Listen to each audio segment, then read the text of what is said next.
Okay, so what are we going to talk about today? We were considering the topic of planning, so I'm going to continue the topic of planning further. Okay, what was planning, everyone? Planning was basically deciding in advance what to do, how to do, and by whom it should be done. So basically, it is all about doing the things and who will execute it, who will be doing the entire thing, the entire planning part. So planning is basically both as per the present and the upcoming future. So planning is basically a way of working where we are being futuristic in terms of our work. So now that we are done with the area of planning, first that in the last class I covered the basics there, we covered the steps, and then today we'll be also learning about a new topic, which is MBO. Everybody, if you like this particular class, then please go ahead and like the particular session and share it among your peers. Every single day I'm coming up with all these sessions, so all I would be looking forward to is that we are working together and continuing with the series where we'll be covering the entire subject in terms of the MCQ series. So please go ahead and keep on sharing it. The questions and everything that I'm making is totally from the IIBF book itself, so it is as per the book there. So, and at the same time, even the content that is there, it is basically a snapshot of the book itself. All those important things are from the book in a concise form so that you can learn it without any effort. Done? Okay, so let's start with the particular session where I'm covering today the topic of MBO. Acha, what do you mean by MBO? MBO was given by Peter Drucker. He's known as the guru of management, right? Management guru overall. Drucker is a very renowned name when it comes to management. When we talk about MBO, management by objectives, the term is actually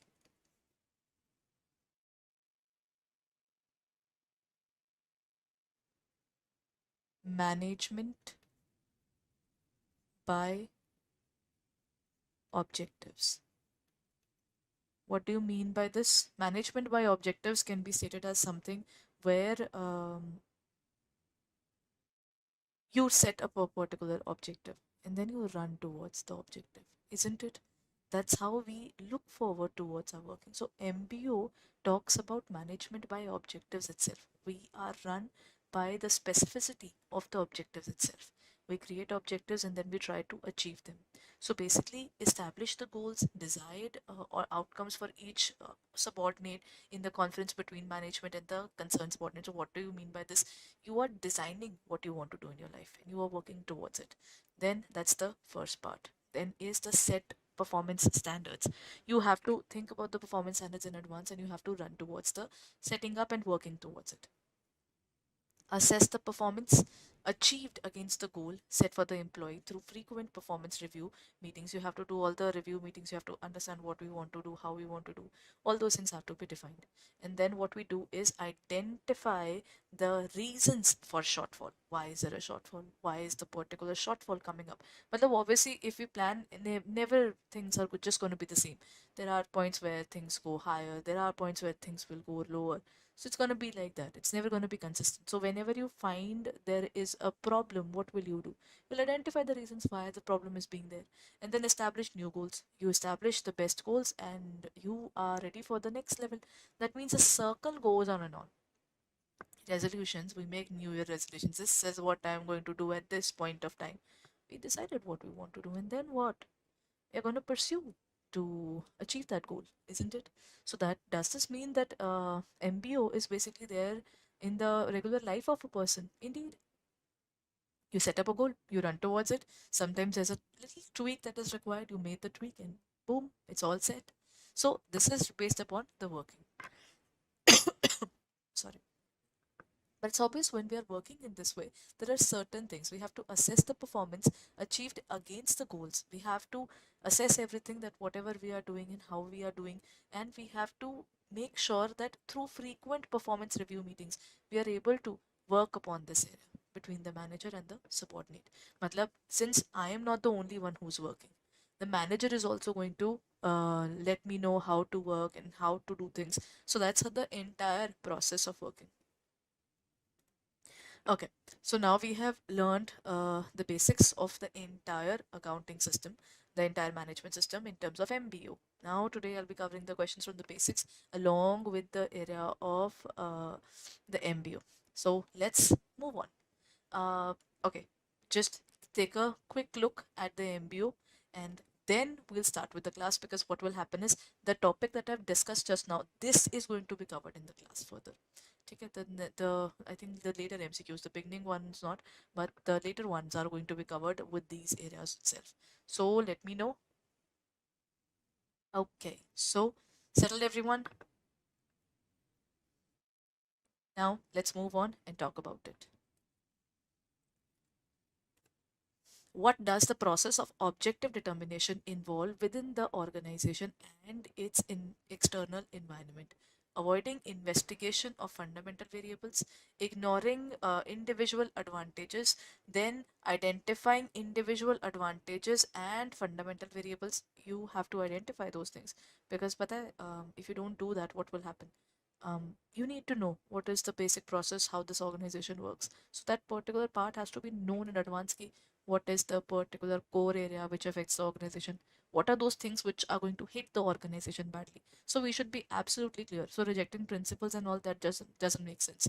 The answer is C only, because you have to identify the individual advantages. You need to know whether things are going in our side or not. So the assessment has to be done. Acha, I think we'll be studying it in the planning itself. There's something called environmental scanning. Scanning means what? You analyze the environment. For example, as soon as you see that the winter's coming up, you won't start stitching the winter clothes at that point of time.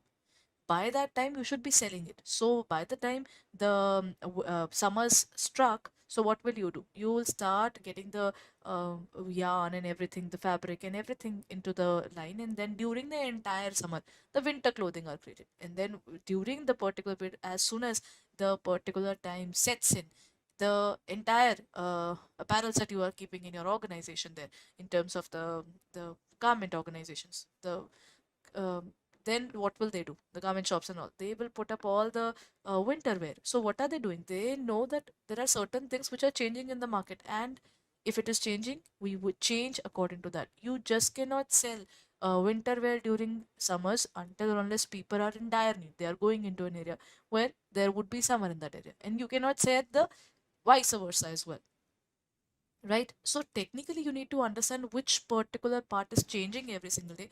What are the advantages of keeping up with the pace there, right? Then how does the planning contribute to the optimization of resources? Planning plays a very important role. What role does the planning play? Planning plays the role of by allocating resources randomly. No, planning is deciding in advance what to do. By determining activities with maximum resource demand, that's the first thing that we do. I have to determine what kind of activities are we going to do and what is the maximum demand for the resource. By avoiding resource allocation, it is required. Then by limiting resource usage, we are going to limit the usage of the resources, because if we are randomly allowing too much of utilization of these things, what will happen? There is a wastage. But uh, limit in terms of quality is not allowed. So this particular point D is definitely a little vague for me. So in this case, the correct answer is by determining the activities with maximum resource demand. How does the planning impact workers' morale? Planning has no effect on workers' morale. Planning boosts the worker morale. Planning decreases the workers' morale. Planning is unrelated to workers' morale. Planning plays a very important role. If the worker knows by what time they want to finish something, they will finish that particular time itself. So technically, then you will be known कि ठीक है, this is what we are doing, and by this particular time, I'll be done with the work. So planning basically boosts the worker morale. He is clear, this is my goal that I want to achieve by so and so time. That particular thing is super important. So planning is basically something that boosts the worker morale.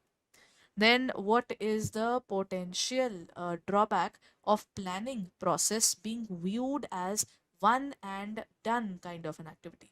Lack of trustworthy data, forestalls adaptability, death by plan, or lack of coordination. Acha, what do you mean by the term death by plan? Uh, पता है, there was a change. Um, let's talk about this. What happens is, normally at this point of time, okay, let's take it from the point of view of any contingencies that happen. COVID. Before COVID, there was an organization. Let's take a random organization name. The organization had 20% of the sale increase target.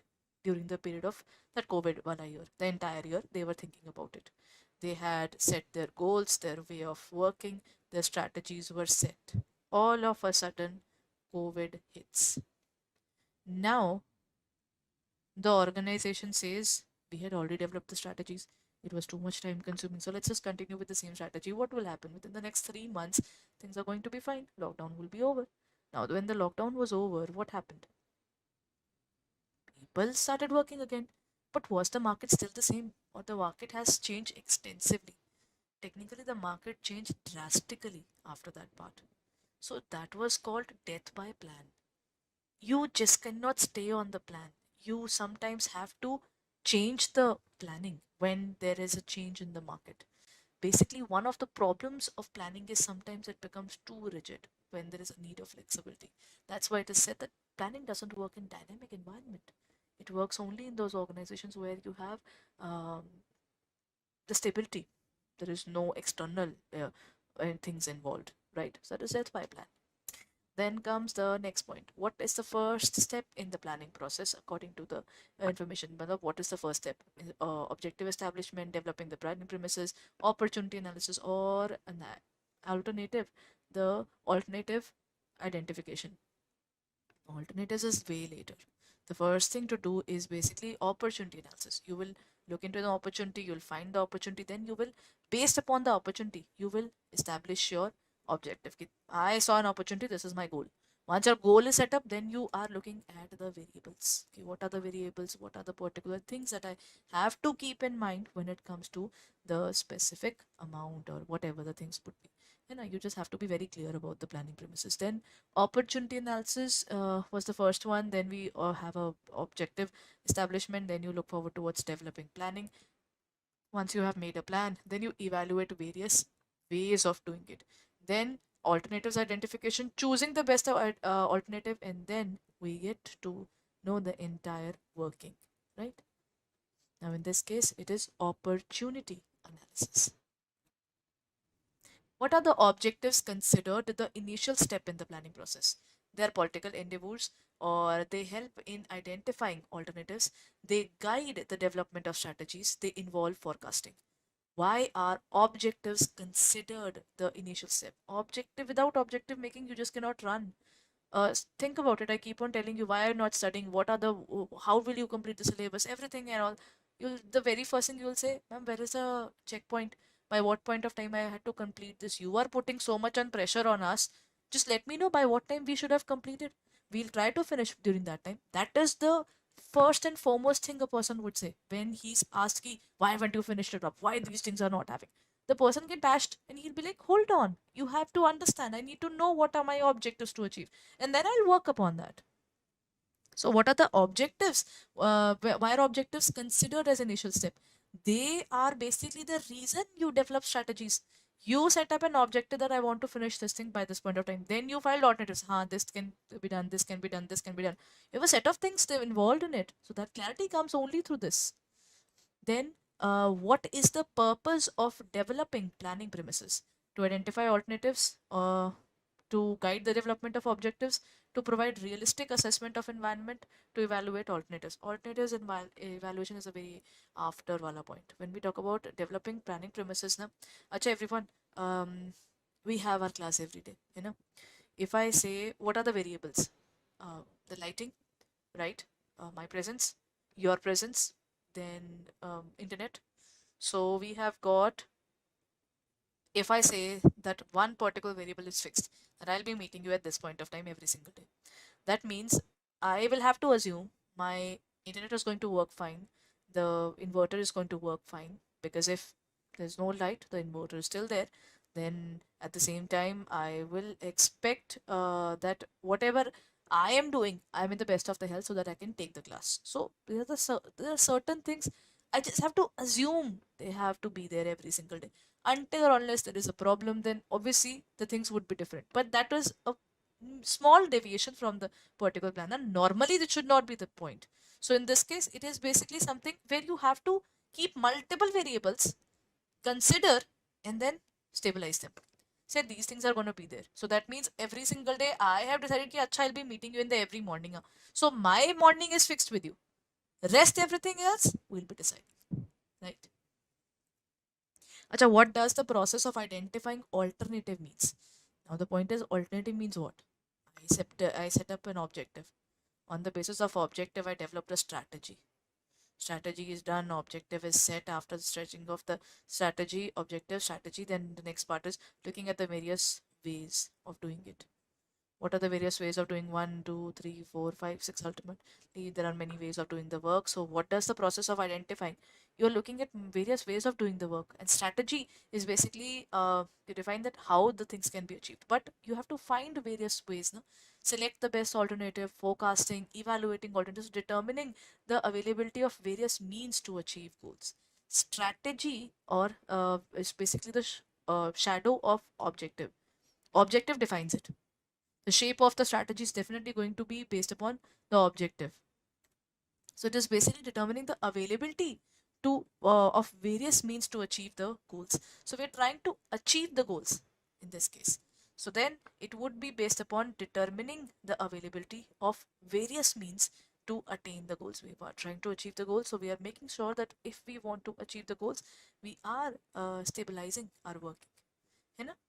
So these are evaluating the various ways. Then why is evaluating alternatives considered a challenging task in the planning process? Um, it is very important and challenging. The problem is everything has a pros and cons. If I say that there is phone number one, phone number two, phone number one has these benefits, phone number two has these benefits. Both of the phones are of the same price. You'll be baffled. Oh God, what kind of problem is that? If the price is same, this has this benefit, this has this benefit. Uh, what should I buy? Android or iPhone? And if I'm going for Android, should I go for Samsung or OnePlus? Till the time you don't come up with the choice, कि देखो, I want this phone or this is what I want. So that clarity comes after evaluating many things. And sometimes once you have evaluated everything, you'll be like, no, even this, if there's a problem, I want this. So because it involves forecasting, because it requires political interviews, or because there is a wide variety of options and possible outcomes, because it relies on basic policies. So in this case, what would be the answer?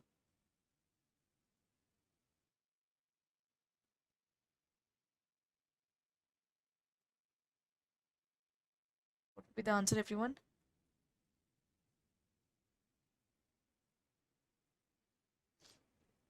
The correct answer is, while evaluating the particular alternatives considered a challenging task. It is a very challenging task because of the fact there is a wide variety of options. The variety of options are definitely something which is very difficult for any organization to work upon, right? Now comes the next point. What is the stage called where the plan is adopted and the best alternative is settled? Opportunity analysis, formulating derivative plan, selecting the best alternative, or objective establishment. What would be the answer in this case? When we are trying to find out what is the stage called where the plan is adopted. When you're trying to adopt a specific plan, then it would be selecting the best alternative. You are looking at all the alternatives and then you said, boom, this particular one is the plan that I wanted to pursue upon. Then, how does planning contribute to optimization of resources? Planning plays a very important role in optimizing the resources there. By allocating resources randomly, by determining the activities with maximum resource demand, by discouraging the allocation of resources, by avoiding return on investment considerations, the planning contribute a lot in terms of the optimization of resources. Why? Because you are looking at where the exact return is required, so you are determining the maximum resource demand, where the maximum the demand is there. Because what will happen if I know that maximum demand is of one particular jacket in the market, I'll just sell that particular jacket in the market. Why should I sell other things? For example, I think I was looking at one particular there was a particular documentary which I was just looking at. I think not even a documentary, a very small video was there regarding a specific clothing which was made in India and used to be sold in Europe and other areas, but it got banned in that area because that was hand painted. just like it was basically a specific cloth. I forgot the name of the cloth there, but that cloth was basically used. I think that was sheen, I believe. So that is what they used to paint on it, and it was so popular in that particular area. The people, when the organizations in that particular area, Europe and all, they just failed because this was more popular. This became like a fashion thing for them. So ultimately, they banned the end product. This is way before. I'm sorry, way before India became independent. While during that period, so when these things happened, so what did they do? They banned the clothing that was basically exported from India. Then people started smuggling it, and then since it was so much in demand, the organizations which were working there, they didn't had hand painting people now. So what they did was they started making cheap copies of it on the machines, and that's how the entire thing was done. So you find the maximum resource demand, which particular thing is required in the market and how much it is required. So I will be determining my particular area in on this basis itself, right? So, one fun fact, one particular concept that we did today is MBO and a revision of planning, and a couple of questions on the steps of planning. That's what we did today. I hope this particular session was helpful towards the entire learning process. Now, the next point is, have you enrolled in the course yet? Tomorrow, I'll be starting with my first class for ABFM. Today was the orientation class. So, kindly be there in the morning at 8 a.m. I'll be taking the specific class. So I'll be waiting for you in the class itself. So kindly be there at the same time. So if you haven't reviewed the particular orientation class now, just go through it. You'll get the glimpse of what exactly ABFM is. Because ABFM itself is a very um, interesting and a very detailed subject. Hello everyone, welcome to Officer 24/7. My name is Niharika Valia Bhatnagar, and I'm with you with the area of ABFM. Okay, so what are we going to talk about today? We have talked about planning, and today we'll be talking about another concept. Though I think today we'll be covering up the topic of MBO in detail, but yes, we're going to talk about another concept. The concept name is uh, SWOT or PESLE.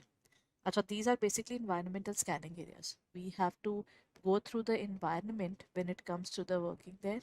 And so technically, whatever environment we work in, we have to review that environment. How does the environment work? What are the pros? What are the cons? Are we getting any opportunity out of it, or it's turning into a threat? For example, companies like Coke, they got a tough competition through Pepsi. In India, they got a very tough competition to Thumbs Up. So Thumbs Up was ultimately acquired. So what are we doing? The market doesn't remain the same.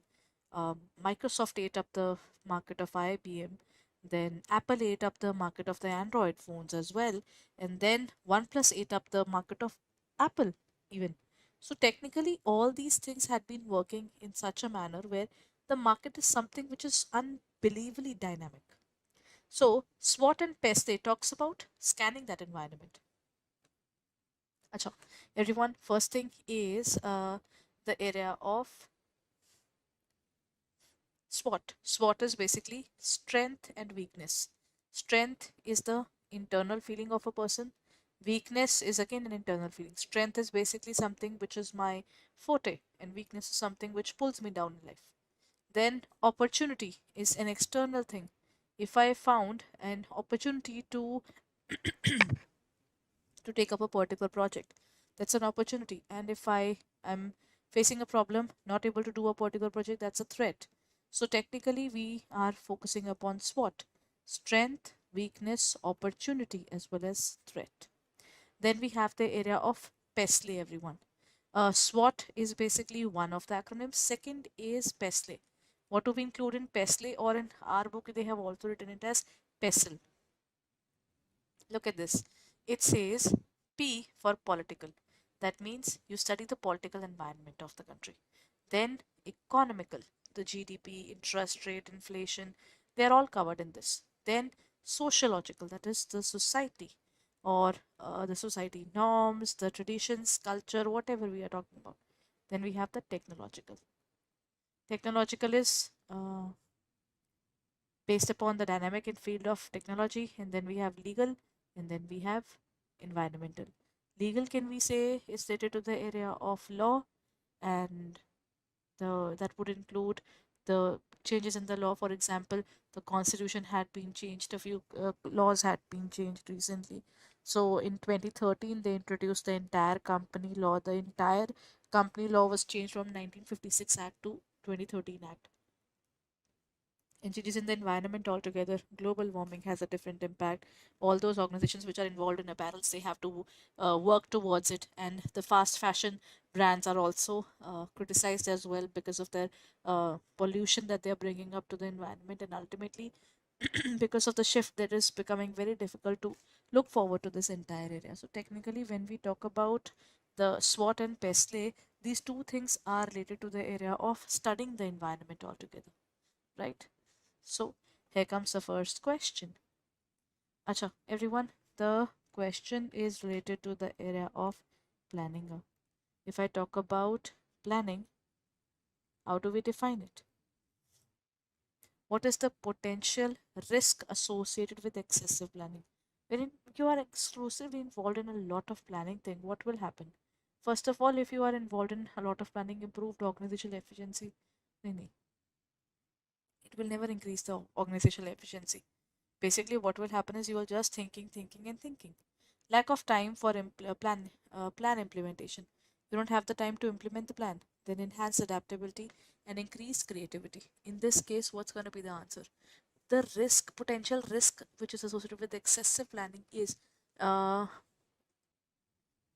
the adaptability will go down, creativity will definitely go down because you are thinking too much, overthinking mode. So technically, if you are overthinking everything, you will not be implementing the plan. You'll be just still thinking about the plan. You're not working upon the fact that you are trying to resolve the things out of it. What may hinder adaptability in an organization? Well laid plans, continuous modification of plans, or middle and lower supervisors sticking to plans regardless of their effectiveness. And last is flexibility in the planning process. What may hinder adaptability in organization, everyone? What is it that will impact the adaptability?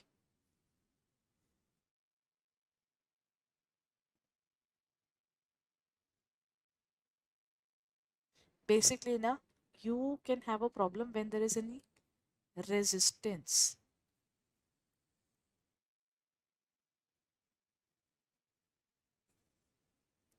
Middle, and lower level supervisors sticking to plans regardless of their effectiveness. This is something which we'll be considering here. So, technically, resistance means that people do not want to go through change. Nobody likes change. It's just said that changes are good or something, but if you're working in a particular way, now, you just don't like to work this way, that you don't want to go through those changes. Then, so technically, middle and lower level people, they just want ki, uh, whatever the plan has been made, we're not going to do anything. We just want the implementation of plan, and there is nothing else that we are changing altogether, right?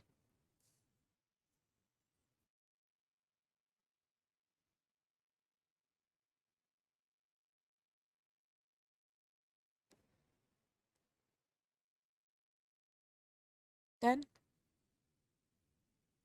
now, next point. What is the planning process and its impact on creativity? But in the planning now, you do something called brainstorm.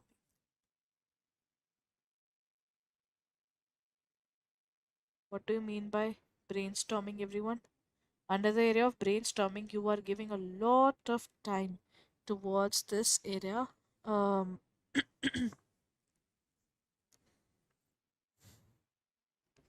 when we talk about the working upon the planning process now, it brings a situation where we're constantly thinking about what do we want, what do we don't want, what exactly the thing is.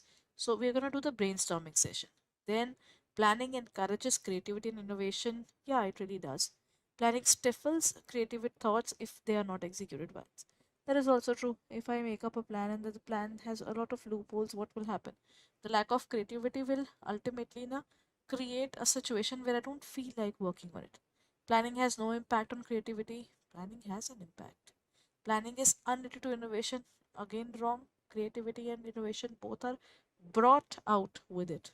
So technically, it encourages the area, but always remember, but if plans are not implemented properly, if they are not executed well, they just impact your creativity level in a bad manner. Now, what is mentioned as a potential consequence of planning being an exercise against the change? It increases adaptability, improved operational dynamics, effective change management, or resistance to change. What will planning do, everyone? Potential consequence of planning being an exercise against the change. When we talk about planning, it is basically resistance to change. Normally, people don't like change, but that is why after you introduce the planning area, na, you also have to do the area of resistance to change can be linked with resistance to change can be linked with that people don't want to change at all. And whenever we want to bring changes, you will bring gradual over the period of time. You won't introduce like boom, this is the change and we are implementing. No, the change management would happen over the period of time. Okay? And you will introduce it in parts.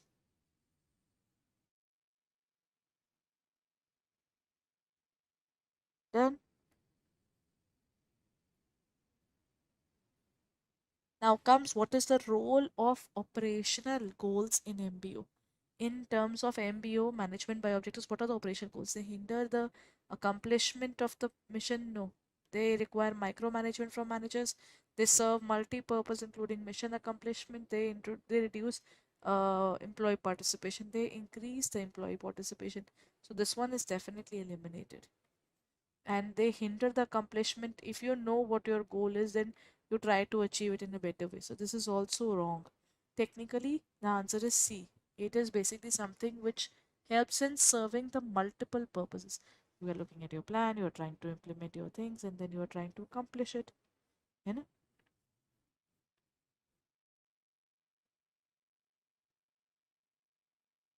Now, what is the key aspect of initial stages of MBU?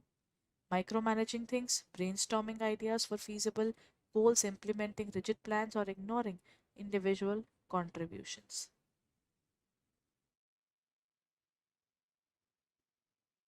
In terms of management by objectives, micromanaging is definitely a part of it, but I won't say this is the main thing.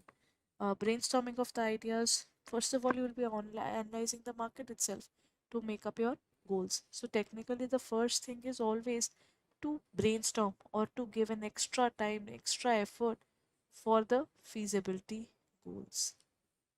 Okay? What is emphasized as essential in managing from an objective point of view? Ignoring individual employee performance, micromanaging tasks, monitoring performance and development of individual models, or focusing only on organizational goals. What is emphasized as essential? What is that particular thing which is super duper important when it comes to the objective? Employee performance is important. Micromanaging is though is there. Focusing on the organization goals, again, monitoring performance.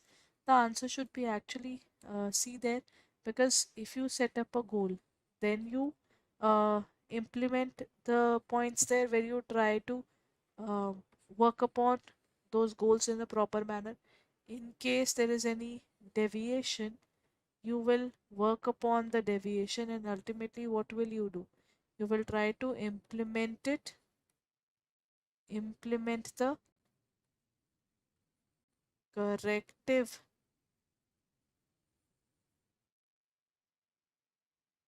corrective it is corrective action. So in this case, the correct answer is C, everyone. Done. Next point, in the context of MBO, what is the purpose of continuous feedback? Always remember, feedbacks are super important. If the feedbacks aren't there, how will we work? It is done to increase the organization goals, to discourage employee empowerment, to track and improve employee actions, or to reduce goal specificity.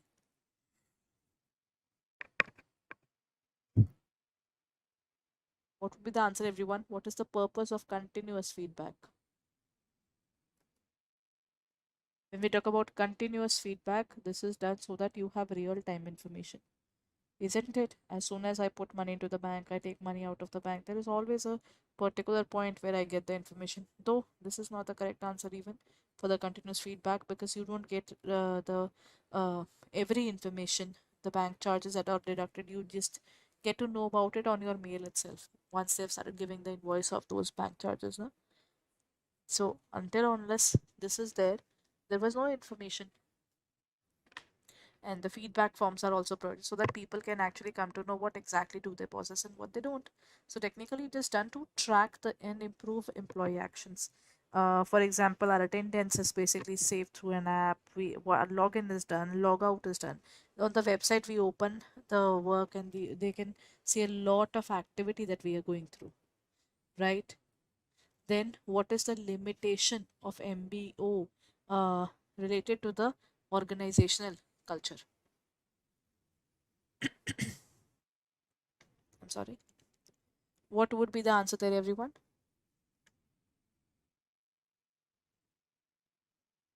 What is the limitation of MBO? MBO is given by Peter F. Drucker, right?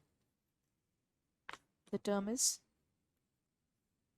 MBO, which is given by Peter F. Drucker, who's known as the management guru. So, what would be the answer, everyone?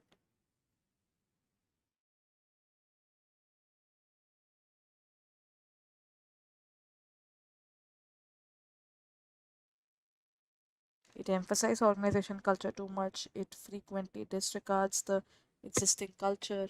It encourages constant pressure, or it ignores the significance of the goal.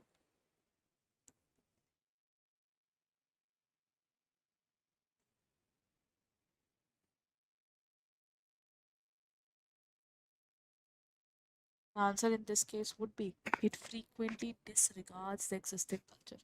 Basically, once you develop a particular organization goal, you are running towards it blindly. Obviously, that's what MBO talks about. No?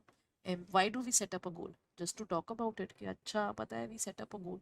No, we are having a particular resolution and we want to work upon that resolution, isn't it? So, in this case, you are looking at that part. Acha, what is the potential problem which is associated with the over dependence on the MBO system? It increases the organizational goals, or acha, MBO gives that it lays down the foundation of doing the work. No? So technically, it increases the organization goals, discouragement of the positive impact, or enhanced employee empowerment, or improved professional growth. We are looking at the problem. One problem is there. Acha, everyone, there is too much of working and reporting towards the achievement of goal. What will happen? Too much of reporting is something which is terribly negative. We'll feel we don't want to work. You lose your freedom of working. There are certain organizations, they will always ask you whatever you did every single day. You give the entire information. So sometimes what happens is people get too much involved in what they have done throughout the day. They have to justify the entire work. What are they doing? What are the charges? What are the things that they have done? What is the revenue that they are earning? So there's a discouragement of the positive impact on the management concerns. They just don't have a positive impact on whatever these people are doing, which is definitely bad, isn't it? Now comes what is the key advantage of MBO? If I develop a specific goal, then I know what I want to do in the upcoming future. The moment I know what I want to do in future, rest everything is just baseless. That's what I feel. When you have set up a goal and you are totally glued towards that goal, then everything else is just fake. Is It's all something that I would say is something which is not important at all. So it discourages the proactive behavior, micromanaging the tasks, providing a means to determining the goals, and ignoring the accomplishment. One of the basic bigger advantages, if you have a goal, you try to achieve it. If you don't set up a goal, there is nothing to go and achieve. So technically, in this case, the correct answer is going to be C only. Na? You have to run towards your goal. You develop a goal and then you run towards it. By the time you don't run towards the goal, how will you achieve that goal? One of the realities, isn't it? Then, what is the essential for organization to achieve its goals? Increased paperwork, micromanagement, planning, or discouragement of proactive behavior. What is essential for an organization?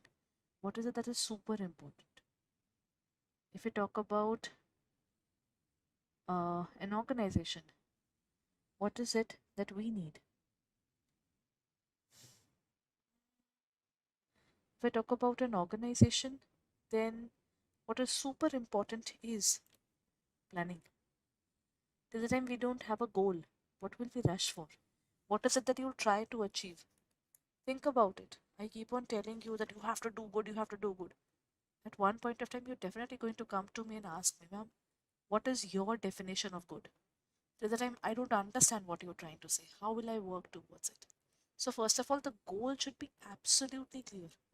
Till the time the goal is not clear, whatever you are trying to achieve, you will not be able to achieve it. Isn't it? So, that's one reality bite, right? Then, what might be the result of inflexibility associated with MBO? Inflexibility, वैसे it happens. If I said that my goal is to clear CIIB this year, so in this period itself, what if a major opportunity of bank promotion enters? What will I do?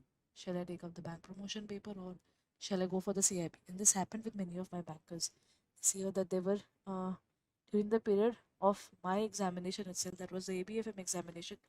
There was a banker who had asked me that, ma'am, my bank promotion exam and my CIB exam is falling on the same date. So what should I do now?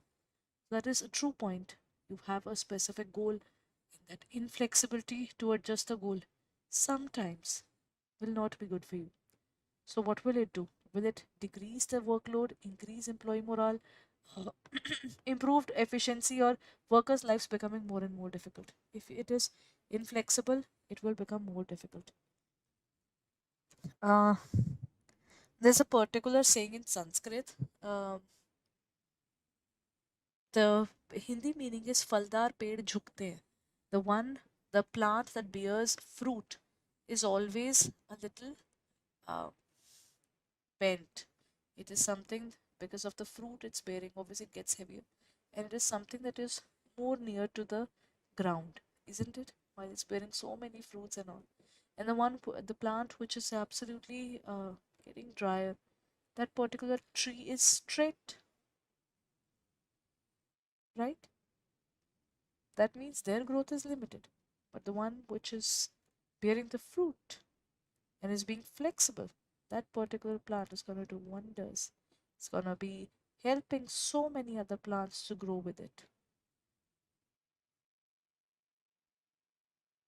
Right. So when we talk about this area, that is what people should be looking forward to. The goals should be clearly defined and they should be running towards achieving those goals. Right? And I'm with you with the area of ABFM.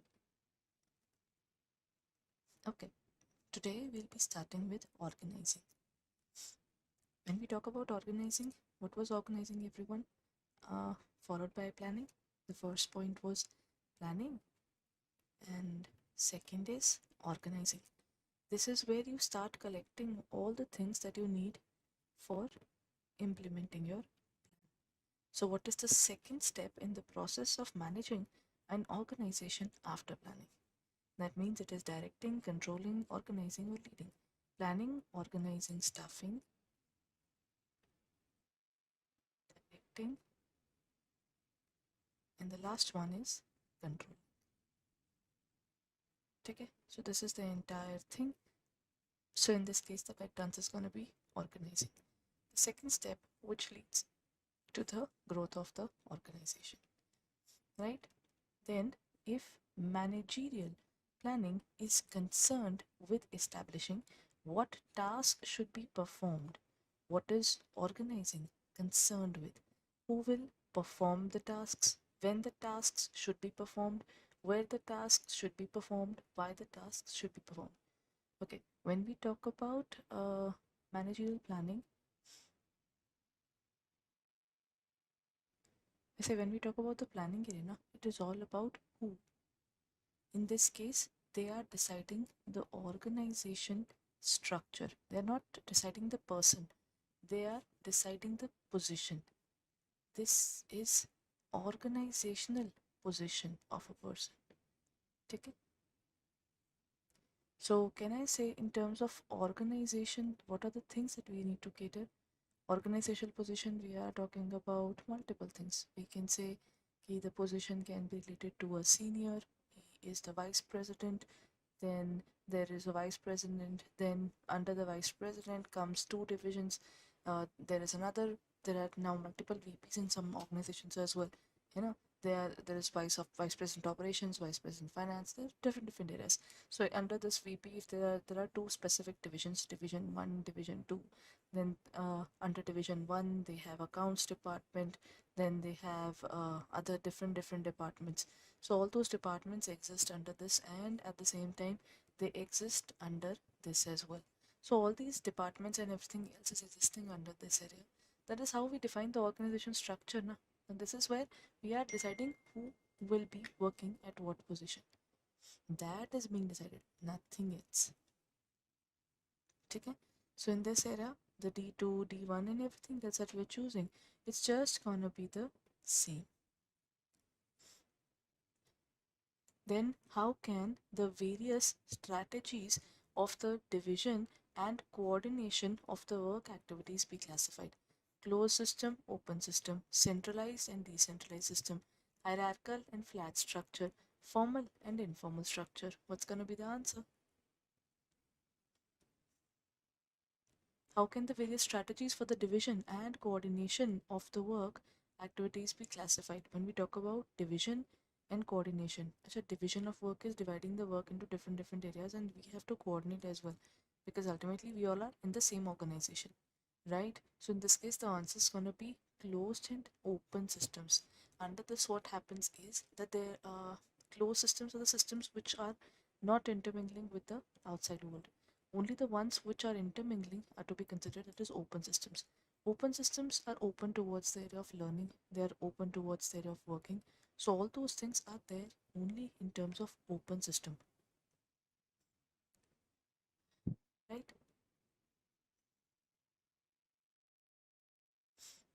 Then what's the next thing? In this case, the correct answer is closed and open system. Then comes what does the term organizing capabilities refer to in management? Developing systematic use of resources, planning future activities, implementing control measures, or conducting performance evaluations. What would be the answer? It's going to be developing the systematic use of resources. Okay? So in this case, what are they talking about? They are saying that organization capabilities referred to in the management. They are what we talk about organization capabilities is what the organization can do. Now, what they have to do is basically they have to implement the plan. In planning, if it was decided that this particular thing is decided, then you collect all those resources. Once you have collected all the resources, then you do the remaining part. That's how you work, isn't it?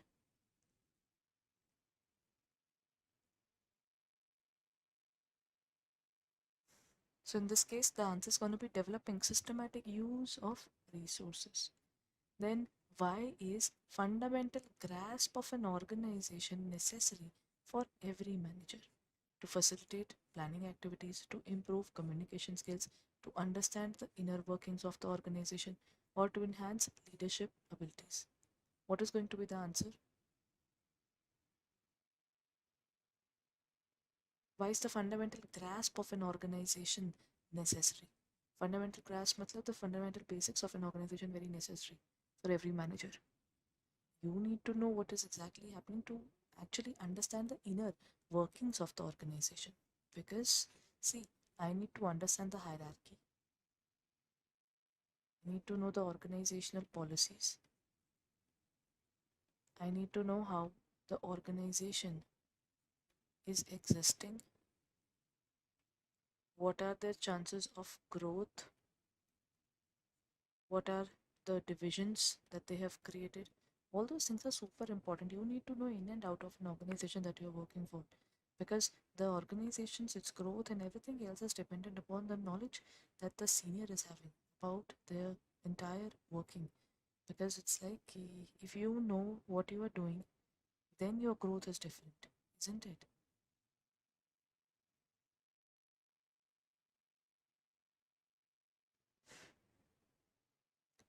Right?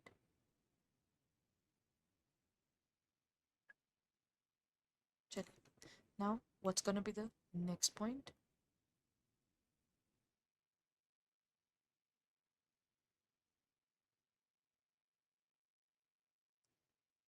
That is, what is referred to as design in an organizational structure. How do we define this?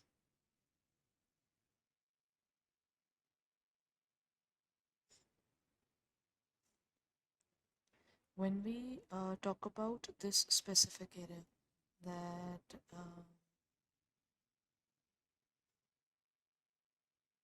what is referred to as a design of an organization in the management, setting objectives, allocating resources, interdependencies between activities and processes, or conducting evaluation. What's going to be the answer?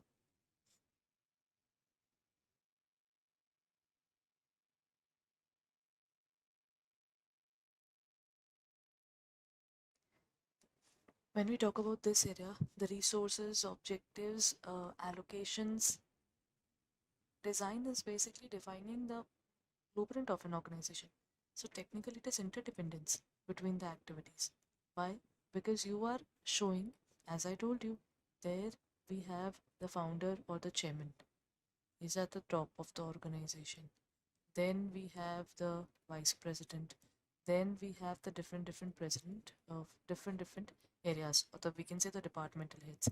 And then we have the CEOs, COOs, CFOs, chief executional officer, chief operations officer, chief financial officer. All these officers are really important because they do their tasks.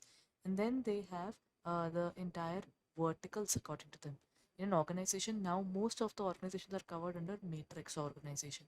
Matrix means they have a specific group working for them. So that is what we cover in terms of matrix organization. Now, why is organizing considered crucial? It is considered crucial for effective communication within an organization. It establishes clear channels of communication, it reduces the need for communication, it eliminates the need for coordination, it focuses on the individual task only. If why is organizing crucial? Organizing is basically very important.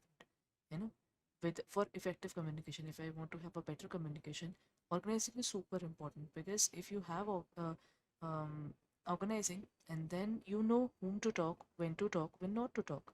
So this basically eliminates the need for coordination. Um, Actually establishes a clear channel of communication. Communication can never be removed from the organization. Emails plays a very important role. They have a conclusive proof of whatever transactions are being done. The transactions are recorded according to this. The telephonic conversations to the basic information, everything is recorded in this area. So it establishes a clear channel for the communication. This thing really works a lot for an organization. Now, how does the organizing contribute to efficiency in administration within an organization? By promoting duplication of labor, by separating comparable and linked jobs, by discouraging coordination among departments, by minimizing integration of efforts. Organizing plays a very important role when it comes to the area of contribution or to efficiency in administration. So when we talk about this area, what's going to be the correct answer? The answer is going to be by separating comparable and linked jobs. Not every job is comparable for sure. There are certain jobs which are not linked at all. So what we're going to do is we're just going to record the things accordingly, isn't it?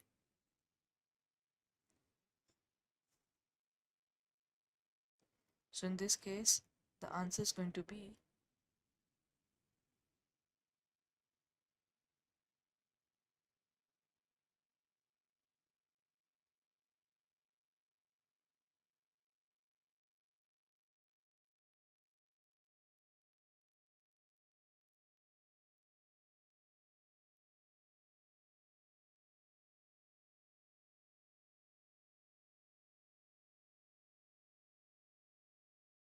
the answer is going to be by separating comparable and linked jobs. Now, uh, why is organizing considered crucial for effective communication within an organization? It establishes clear channels of our communication. It reduces the need for communication. It minimizes integration of efforts or focuses on individual tasks only. So, what is going to be the answer in this case? If we talk about why is organizing considered crucial for effective communication, organizing is considered crucial because it plays a very important role as it establishes the clear channels of communication. Now, this question is actually repeated because again, organizing is this is similarity of the question ultimately. That is what I can say. Acha, how does organizing contribute to efficiency in administration within an organization? By promoting duplication of labor, by emphasizing coordination among departments, by discouraging specialization, by separating comparable and linked jobs. If you can actually, how do you increase your efficiency? You can increase your efficiency by actually keeping all the departments together. You are doing this part by comparing and linking the jobs. You have to compare the things which are similar, the ones which are not similar, you have to link them because ultimately the entire organization has to be connected now. Without the entire organization being connected, how will we actually work as an organization? So that connection is required. You have to keep on separating something which is not comparable and something which is comparable. You're going to keep in a different manner. Now comes how does the organizing contribute to resource optimization in an organization? By promoting duplication of labor, by avoiding assigning suitable roles and jobs to the workers, by reducing misunderstandings, by encouraging overlap of effort. How does the organizing contribute to the resources?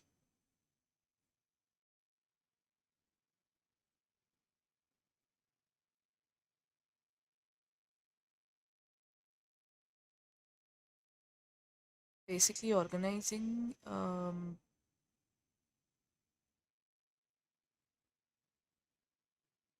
that would be all other are negative. This is actually a negative one. By avoiding the assigning of the suitable roles and all, jobs and all, this is also a negative one. And this one is also by reducing misunderstanding. This is correct, and this one is also wrong. By overlapping, by encouraging overlap is also correct, not correct. There is similar to duplication of labor. So the correct answer is by reducing misunderstandings and delays. So in this case, the answer is going to be this only. Then what is the significance of creating transparency through organizing in an organization? It reduces the communication channels, it promotes ambiguity in job descriptions, it clarifies and activities and responsibilities, it encourages duplication of efforts. What is significance of creating transparency? From trying to create transparency in an organization through organizing. Then how are we creating transparency? We can create transparency by clarifying the tasks and responsibilities. That's actually the base of the area of accounting. So can I say it clarifies tasks and activities and responsibilities? Indeed, that's going to be the correct answer. Okay. Now, how does organizing promote expansion, development within an organization? By limiting the potential of resources, by discouraging division of labor, by preventing the appropriate allocation of power and responsibility, by utilizing resources to their full potential and ensuring an appropriate division of labor. Now, the point is when we're talking about expansion, what happens is if you have good divisions, you will create another division. You have division one, which is already working and it has got all the teams inside. You create another division, and your division two is also working, and you have another set of working going on. So technically, in this case, what you are having is your working becomes easier. For example, HUL starts a particular division called Dove. Now, Dove has two sets again. Dove for the uh, adults, and then they have started the Dove for the babies. So they are just adding more and more divisions, and the divisions adding, and their basic working becomes different. So that is what they do. So in this case, what do is utilizing your basic working towards the full potential, and you are ensuring that appropriate division of labor is going on, isn't it? That is what we're going to do. Okay. So this is all the entire area of the organizing. Then we are done with the area of different parts of the staffing area, right? So before I end this particular session, and I'm with you with the area of ABFM. First of all, Happy New Year, everyone. I hope this year brings up all the positivity and happiness in your life. Now, the next point. What are we going to do in this year? We are going to finish what we started. We started with the series of ABFM, so I'm going to continue it further. I started with module A. So today I am going further, and this is the particular point. First of all, Happy New Year again. Then we will be finishing off the staffing portion today and then moving on to the directing, right? So we are left with just the last two topics of this particular module, that is directing and controlling, after staffing, of course. So here comes the first question for the day. What is the primary goal for of the recruitment process? What's the goal? Why do we do the recruitment process? To reject as many applicants as possible, to attract a large number of people for ideal profiles, or to keep positions vacant for a longer duration, or the minimize the chances of finding suitable applicants. When we talk about the primary goal for recruitment process, the primary goal is to attract people. We would want that maximum people apply for this job, because when maximum number of people are applying for the job, that is where you get the maximum variety. Maximum variety means you get the maximum good people who will apply for the job. Maximum good people means you can choose the ideal person who can take up the job, isn't it? So that's what we talk about recruitment process. Recruitment process is a positive process under which we are going to attract people to apply for the job, and when they apply for the job, then the ones who are actually good, then what do we do is, it starts with recruitment,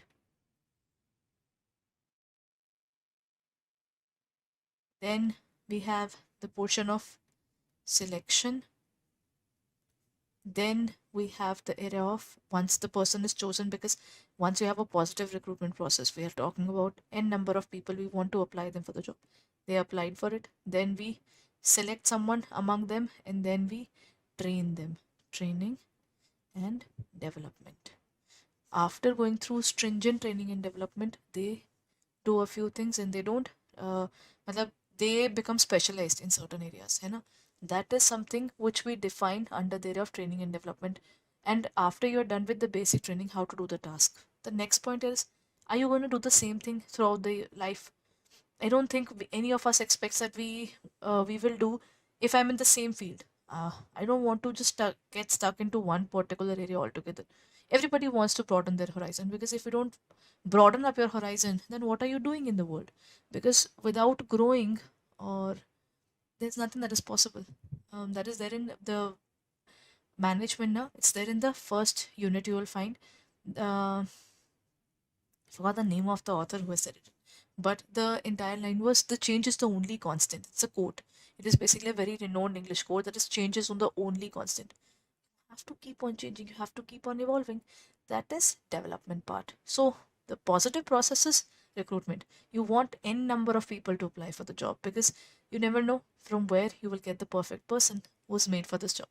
So in this case, the answer is to attract a large number of buyers, of the people with ideal profiles. If you have more people for applying, then you have a greater confidence कि नहीं ठीक है, many people are applying, maybe we will find the particular person who can take up this job, है ना? How does the selection process differ from the recruitment process? Acha, as we just learnt about it, recruitment is the first step in terms of staffing now, there are three facets. Facets means, again, I can say three pillars. The first step is when you you tell people to apply, so they get recruited. So first is recruitment. Then the second point is selection. You select anyone among them. And then is the training that they go through, and then is development. Okay? So both processes aim to attract candidates? Not really. Recruitment is there for the attraction, while selection isn't. Selection rejects applications while recruitment accepts all applications. That is true. It is looking forward towards that point. Recruitment and selection are interchangeable? No. They are just not. They are not synonyms. Selection aims to fill the positions as quickly as possible. No. Selection says we will take our own time. We will take our own sweet time. The person has to go through n number of tests, and then he might have to go through interview as well. After all these things, then we will take the decision. So in this case, the processes are quite long here. The correct answer is going to be the selection rejects applications while recruitment accepts all applications. The answer is B. Then comes, what is the purpose of training in the staffing process? To eliminate candidates who lack specialized knowledge, to discourage employees from improving their abilities, to attract a bigger number of people to apply for positions, to enhance employees' knowledge and abilities for more effective job performance. The point that arises here is, what is the purpose of training? Why do people have to go through training? People have to go through training because you choose a person, but he doesn't know where the files are located. You choose a person, but he doesn't know where the tools are. He doesn't know what exactly this job profile is asking him. He might be having the required knowledge, skill set, and everything, but he needs to know the new software. Na? He needs to know where his seat is. He needs to know how to retrieve the data. All those things are required. So, what is the purpose of training in staffing process? Training makes you better.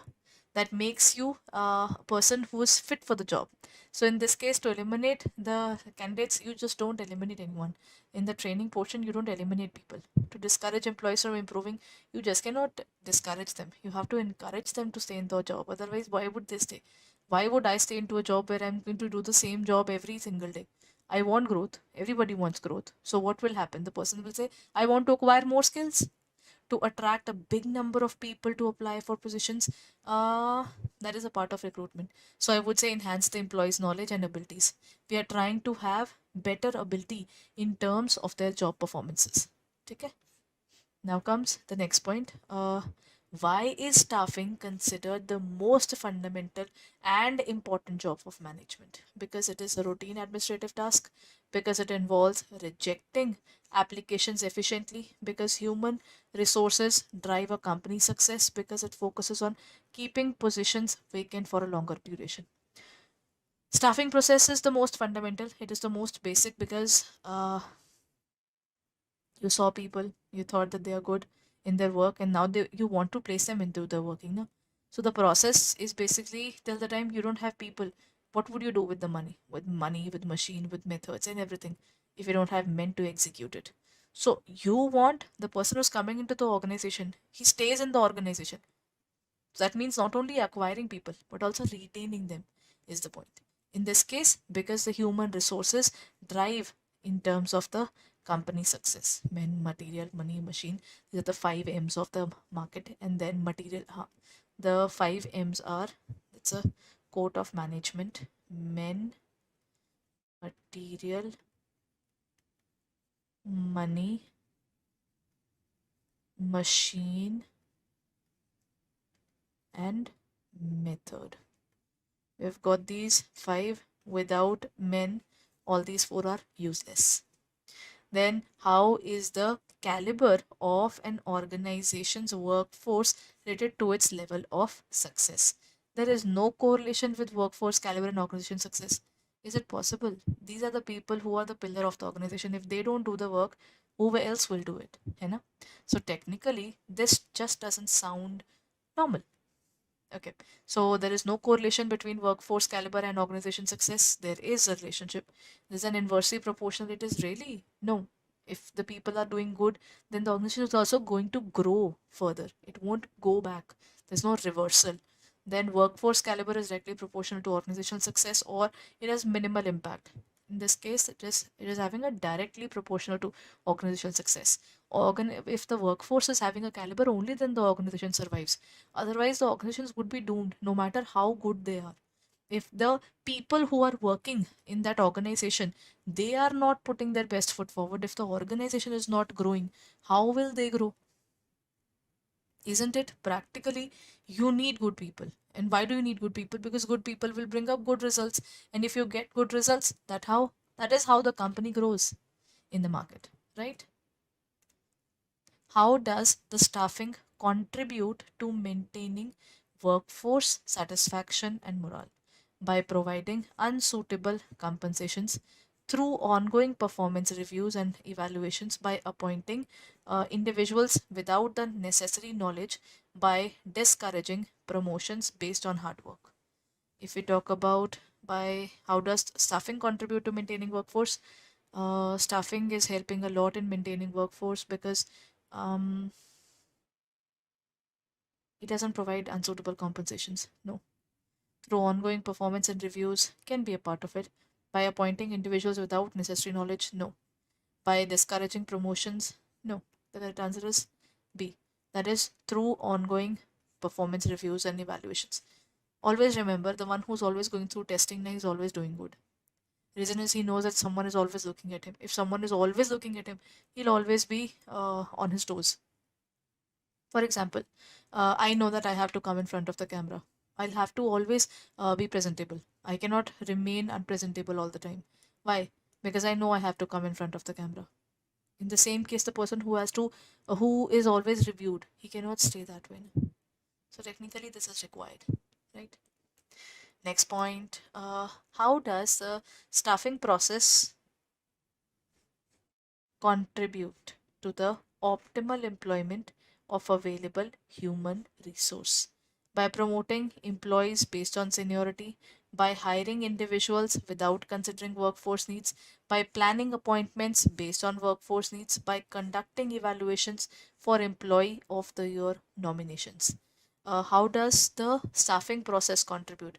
Staffing process really contributes a lot in terms of optimal employment. In terms of optimal employment of available resource, we would want that we are providing proper employment to the organization. How are we working upon this? We are by planning what kind of needs are there in terms of workforce. Do we need more carpenters? Do we need more painters? Do we need more cutters? What kind of people are we looking for? Skilled people, unskilled people. We want labor worker, we want admin people. The clarity of the working is extremely important. In this case, the when you are planning how many people are there and how many people you want to have more, that part is actually called the manpower planning. This is called manpower planning. Okay, that's the answer. What does the internal recruitment include? Hiring external candidates from other organizations, filling open positions within the company with current staff, or engaging recruitment firms for exclusive partnerships, or recruiting for staffing agencies. Internal recruitment is basically when you're bringing people into the organization. That means it is called internal recruitment. Internal recruitment means within the organization there was someone who was working in department A.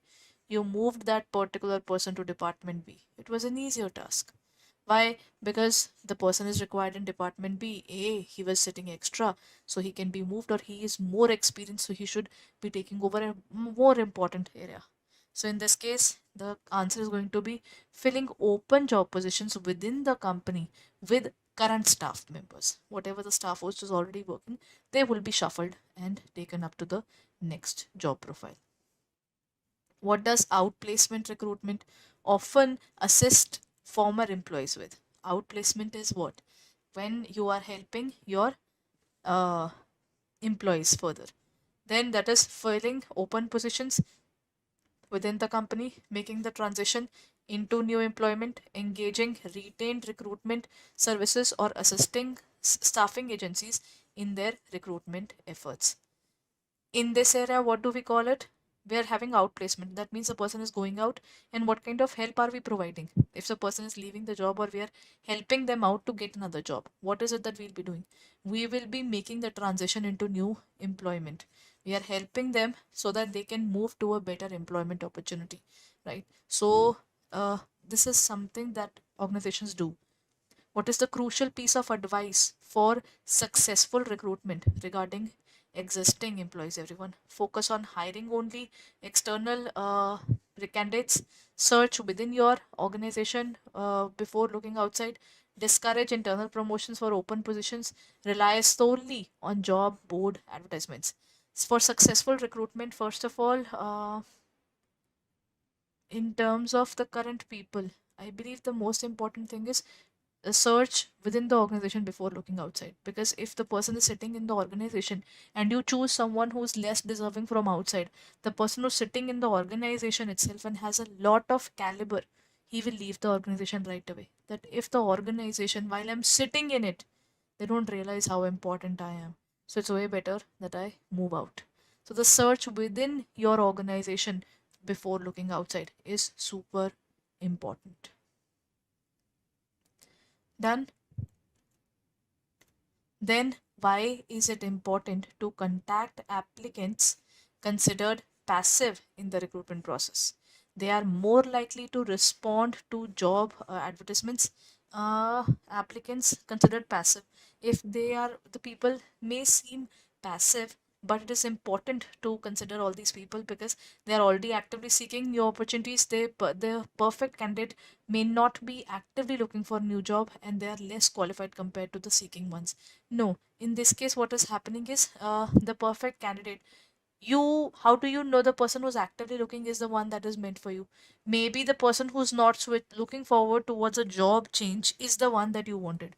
So that is true that the perfect candidate may not be actively looking for a job. So you have to look from the passive side as well. Now, that what if a particular person has not taken up the job, but he deserves this specific job, isn't it? Then, according to the management gurus and experts, what is considered the single best predictor of future achievements in recruitment? The number of years of experience, the candidate's educational qualifications, the history of success in similar jobs, the candidate's willingness to accept a lower salary. The management gurus believe that single best predictor of future is basically the one, uh,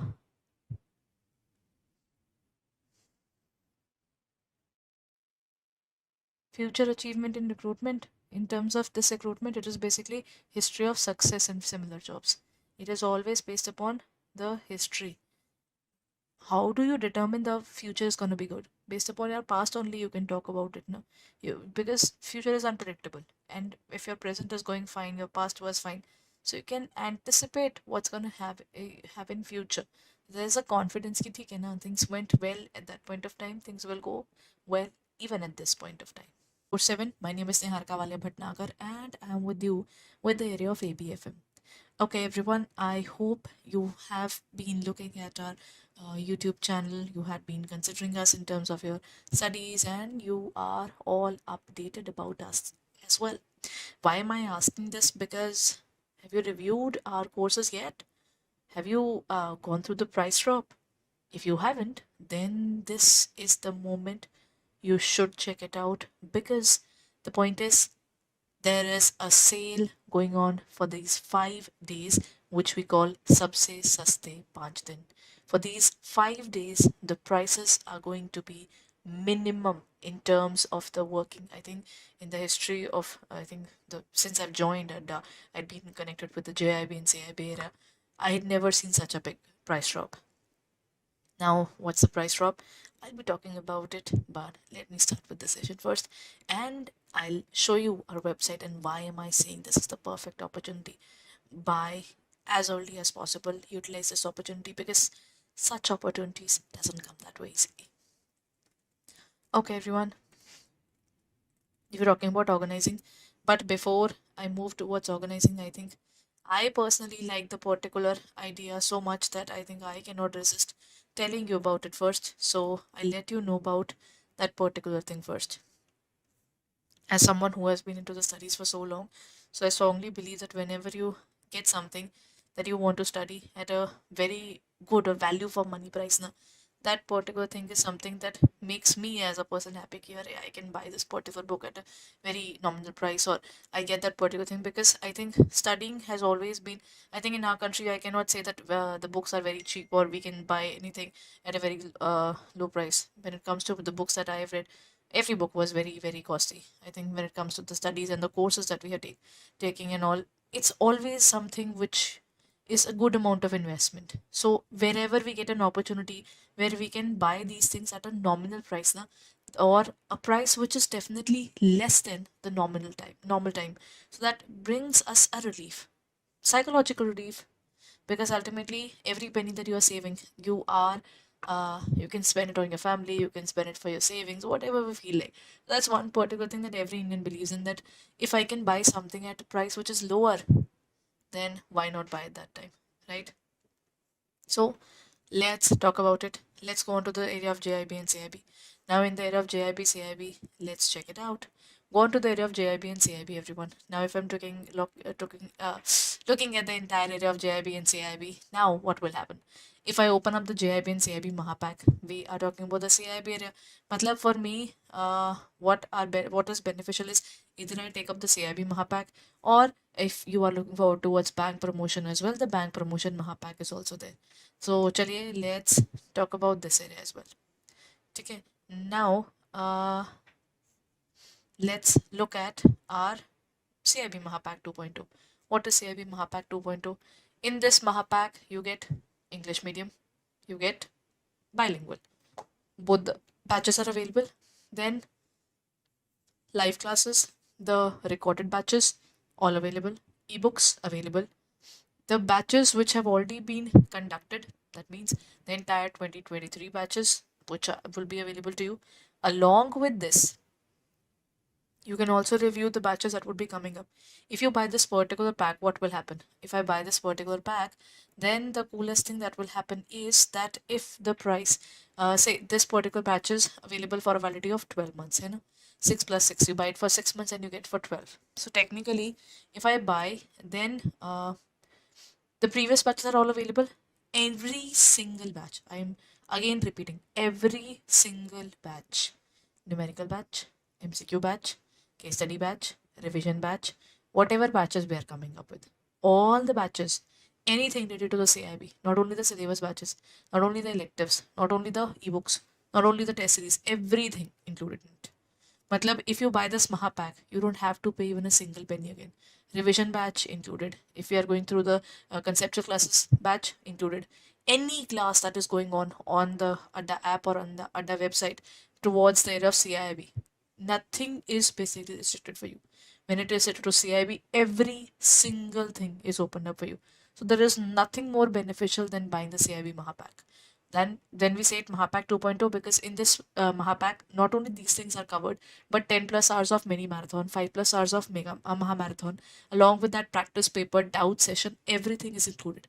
And the point which I want to stress upon was you click on the area of buy now, everyone. In the system, you will get normally YE, if you use YE82, you will get a discount of 82%. Okay, but use the code Y541. As soon as you will use the code Y541, you will get the entire CIB for 12 months at a price of 5865.60. And now if you're using app, then it will go up to 85%. Matlab, the price drop is not only very big. If you look at this amount, that is 5865.60, till date I'd never seen such a big price drop ever when we come talk about the JIB CIB area. No? So then if you're getting such a big discount, then kindly do not wait.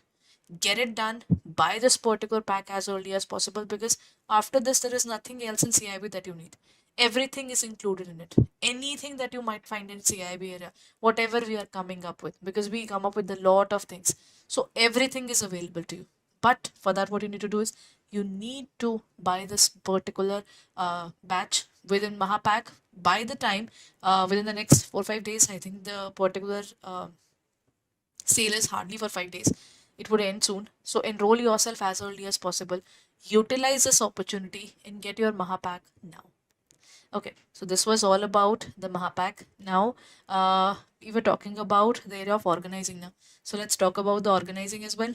Now let's move on and talk about organizing. I'm sorry. Acha. We're talking about organizing. In terms of organizing, what do we have? What is the main purpose of organizing process and management?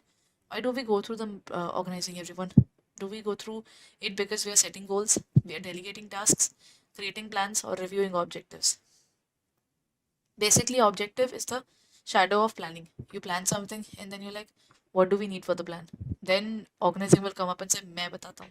I'll tell you what to particularly gather and collect when it comes to the entire area, and then he will, it will guide us कि क्या क्या चाहिए, whatever we need, and how we are going to do the particular thing, how many people are required, what kind of skill set is required, because in staffing we'll put people to work, but we just want to create a position कि this is the position of VP, this is the position of the CO, this is the position of CEO, all those people, CFO, all these people would be defined according to this, है ना?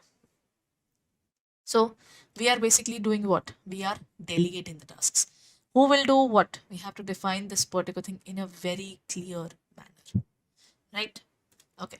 Then what is an organization in context of organizing process? It is a set of plans, then it integrated pieces working together, then decision making framework or dedicated tasks. I think we'll still go with the same thing. This is not a set of plans. You define your plans when you are doing the objective portion. Setting up the objective was the point where we talked about organizing. Now, when we talk about this, this is integrating the pieces of working together. I know that there are certain things that I'll be doing, certain things that other person are supposed to do, because uh, you just can't do everything. You need people to do the work for you, don't you? So when you need so many people, you need so many things to be gathered up. So it's very important that we have integrated pieces of working together. All the people are working together and developing further there. Now, what is the first stage in the process of organizing? What is the first stage, everyone? First is determining work activities, reviewing plans and objectives, delegating tasks, categorizing and grouping activities. First of all, you actually go through the plan. Till the time you don't go through the plan, how will you set up the things? If you don't know what is the particular vision, mission, the entire short term, long term objectives of the organization, what are we trying to achieve? Plans basically define the objectives and then further how to achieve it. So strategies, methods, everything is defined when we are doing the planning part. Matlab, we are putting so much of effort. We're doing a mental exercise, don't we? So when we are going through all of these things, what is the first stage in the planning process, in the process of organizing? That is reviewing the plans. Till the time I don't review the plan, how will I start my execution? To start my execution, I have to review a specific plan. Once I'm sorted with the plan, then things are basically uh, in a relaxed mode. Acha, how can a manager categorize and group essential work activities in the organizing process?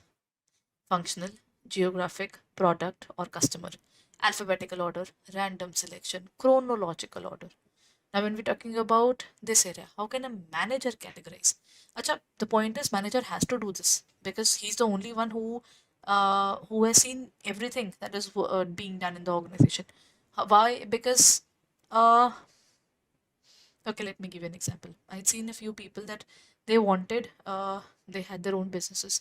So what they wanted was their sons to be around their business, and they need to do everything. Matlab, they used to ask their sons to do everything in the office. And one day, one of the sons asked, Ki, ultimately, we are the owners of this particular area. Why do you make me go through these meager things? So his father said that if you want to rule the kingdom, you need to know what your kingdom is about. So basically, the point is that if you know what your job is, if you know what kind of business you are doing, how the people at the lower level are working, then you understand your business better. Because the one who would have started the business is basically having the ground reality. He would have seen how much of effort, how much of pain he would have gone through to rise this particular, to make sure that this particular business rises further. And the raising part was definitely very difficult for those people. So they would always want that if someone is taking up the business, they actually understand that part. So manager has to differentiate. And at the same time, if I talk about the working of an admin person is equal to the working of a skill set based person, that means a tech person, then that would not be the same.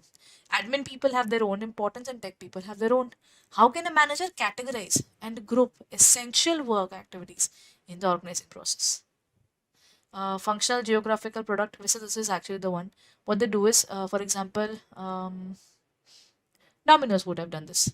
North India, South India, East India, West India, and Central India. So for that, what would they would have done? Would have got a geographical division. What they can also have is product division. Product division is basically Dove has done this. Dove has introduced moisturizing lotions, moisturizing creams. Then they have introduced shampoos. They have introduced conditioners, and boom, they came up with an entire other line. One was for adults, so the one was for babies, isn't it? So technically, can I say they have seen two kinds of areas? And if we talk about customers, Hindustan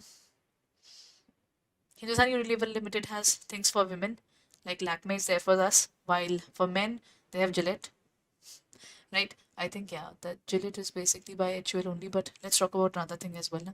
If I talk about diapers, there are diapers for the kids, right? There are adult diapers. That means what we are looking forward to is the customers are varying. Their age group is basically varying. Then functional is basically sales, uh, sales department, production department, department. Procurement means the one that purchases the raw material. Then we have admin department, HR department, all those departments which are working for the organization, and they have a set of working and set of responsibilities to take care of. So then the answer is functional, geographic, product, or customer. है ना? Now, what is the significance of determining objectives in the process of organizing? It helps in designing organizational charts. It forms the basis for delegating authority. It establishes the hierarchy of relationships, or it provides a goal for the organization to achieve. What is the significance of determining objectives? Till the time we don't have objectives, what will we run for if we don't have an aim?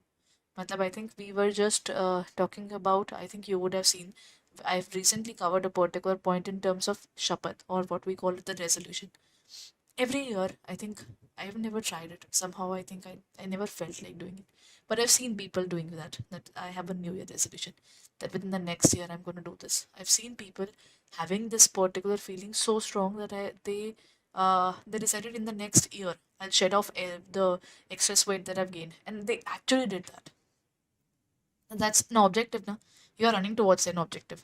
If the company says everything is going fine, we'll just continue, then where is the zeal? What is the significance of determining objectives in the process of organizing? It helps in designing organizational charts. It forms the basis for delegating authority. It establishes the hierarchy of relationships, or it provides the goal for the organization to achieve. Uh, if I talk about determining the objectives in the process of organizing, it is basically a reporting relationship is formed.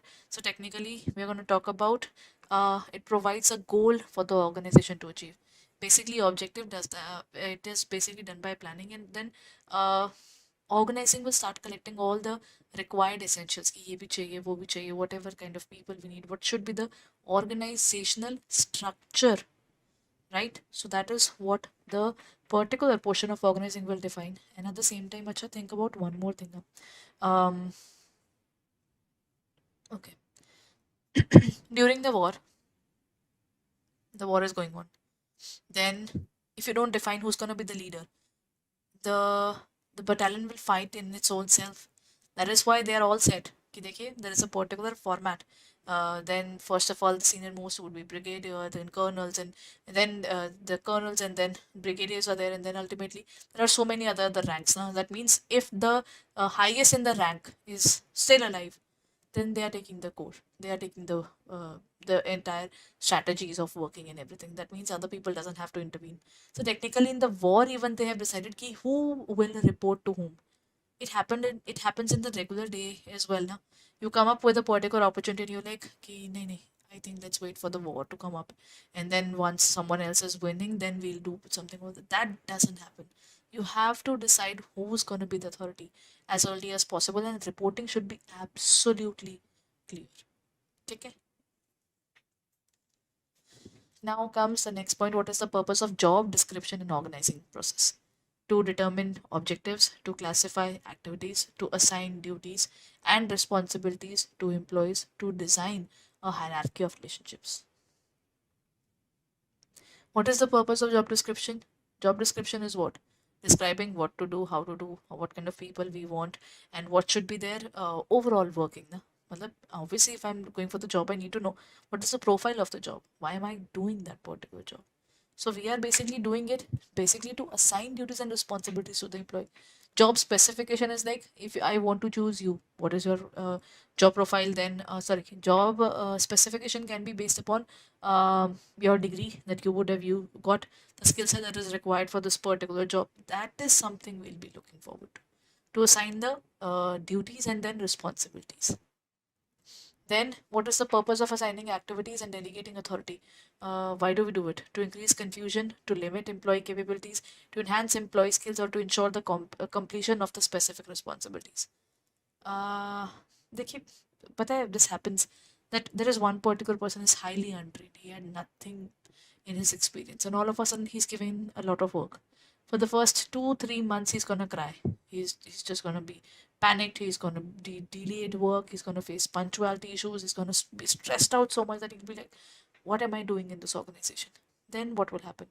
After 3 4 months, once he learns the work, he'll be like, "Okay, I think I've made it." Then the control gets better. He gets as a better person. Then he gets to know about how to work, and everything becomes more and more better in a way. So it ensures the completion of the specific responsibilities, because once he's doing the work, they are able to complete the responsibilities. But yes, with this, what happens is, with great power comes great responsibility. Once you give, and actually, I would say in the corporate world, with great responsibilities, you get greater skills as well. Because once you are given a lot of work now, you tend to get the exposure of that particular thing. Sometimes you don't get even paid for that. But on a shorter note, this might hurt you, but in the longer run, you will never have a problem. That's the reality of this area. Acha, what does the work specialization in the organization refer to? Uniform distribution of tasks, breaking up tasks into distinct jobs, random allocation of resource responsibilities, or collective decision making approach. What does work specialization in organization refer to? Work specialization is basically, I did some work for years. Obviously, I think let's talk about it. I am someone who studied in the area of commerce. Since plus one, I'd been into this particular field, starting from my master, from my bachelor's and master's, then another bachelor's, and the part of the training, the job, and everything was totally hardcore commerce based. So what has happened? I've got a specialization in that particular area, and but I am not good in science. I'm not someone who is good in maths, right? Why? Because that doesn't remain my forte anymore. Though I might be still knowing all those things, but then the point is, I won't remember it the way I should be remembering, because my specialization made me repeat only a few things time and again.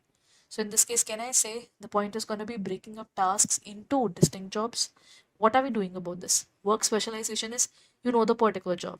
Uniform distribution of tasks is not the point. Random is also not the point. We are basically doing what? You can do that particular. I have done. Okay, I have gone through the ABFM book already. So then, whenever someone asks me, "Ma'am, from where I should study," there are two questions that I'll ask. Number one is, how much time do you have? Number two is, are you a theory person or a practical person? Then accordingly, I'll ask the further questions, right? So basically, what am I doing? I'm asking and disintegrating the entire problem into smaller bits. So in this case, what am I doing? I'm breaking up the tasks into distinct jobs. What is authority in the context of organizational management? Employee specialization, delegation of task, legitimate power to make decisions, or shared decision making. What is the authority in context of organizational management. In terms of organizational management, it is going to be legitimate use of the power, legitimate powers to make decisions. In this case, we're going to talk about legitimate means legal powers.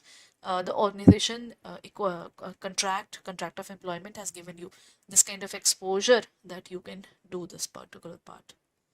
Okay. How is the chain of command related to the organization structure? Chain of command was what? Uh, chain of command or scalar chain looks like this. There is a particular person A. He takes care of a series of people B, C, D, E, and they have M, N, O, P. Now, O and D are having a word with each other, right? Now, when both of them need to talk to each other, normally D will tell C, C will tell B, B will tell A, M, N, and then comes to O. That's how the entire problem gets solved. But the problem is now, if I move on towards the area of working in such a way that what is happening in this area is that if they have to inform each other in an emergency, how will they do? Basically, D will make a gang plank. Gang plank means an emergency route where he is connecting to the peer. Peer means the person who's at the same level. So that's how these people will basically connect or communicate the vital information. Now, how is this related to the area of organization structure? It reduces the need for managerial position. It is unrelated to this. It connects individuals with the more senior positions in the organization, or it eliminates the need for authority. Basically, that doesn't do that. Chain of command is basically the increasing authority or decreasing authority. If you're going up, it is the authority increasing. If you're going down, the authority is decreasing. So in this case, it connects the individuals with the most senior positions in the organization. A is at the center and he's taking care of all the people. So he's the center of the entire working. Right? Everyone, good morning and welcome to Officer 24/7. My name is Niharika Walia Bhatnagar and I'm with you with the area of ABFM. Before I proceed further, Happy New Year, everyone. I hope this particular year brings up the opportunities, health, wealth, everything that you are looking forward to. That means the entire bundle of joy, prosperity, and happiness. Okay, so starting with the first session that I'm having in 2024, I hope the spirits are high. We are looking forward towards the ABFM examination to be cleared in the best possible way and with the highest marks, isn't it? Now, a few things. First request is go ahead and please like the session and share the session among your peers. And if you haven't subscribed to the channel yet, then please do the same. Okay, what is it that we're going to start today? We are stepping into 2024. So we have officially entered. So that means Navavarsh ki Shubhkamnaएं. So this is where Officer Russ is celebrating the New Year's with you. How are we celebrating? Let me tell you. Okay. When we talk about this, we are your JIB CIB mentors, and I am the in the JIB wing. I have taken up AFM, and in the CIB wing, I am in the ABFM. So, what is my new resolution? My resolution is to clear your examination, to help you to clear the examination with deep conceptual understanding. That's the particular aim that I have kept in terms of your examination. So now let's move on and talk about it further. Okay. Then सबसे सस्ते 5 दिन, the time where you will find the lowest prices which are available till date, and that particular scheme is available from 29th of December to 2nd of January only. So kindly hurry up and uh, enroll yourself in the courses at this point of time, because 85% discount is available on our courses, and such a huge discount is definitely available for a very little time. So kindly check it out on our website and our app for further details, and use the code Y541 to get the discount. Okay, now for the CIB Mahapack 2.0, let me just tell you, the prices for the CIB Mahapack 2.0 is not even 6239. It is way less than that. The point is, when we talk about this particular Mahapack, this Mahapack includes English medium as well as bilingual. It includes recorded classes as well as the live batches which you'll be taking up.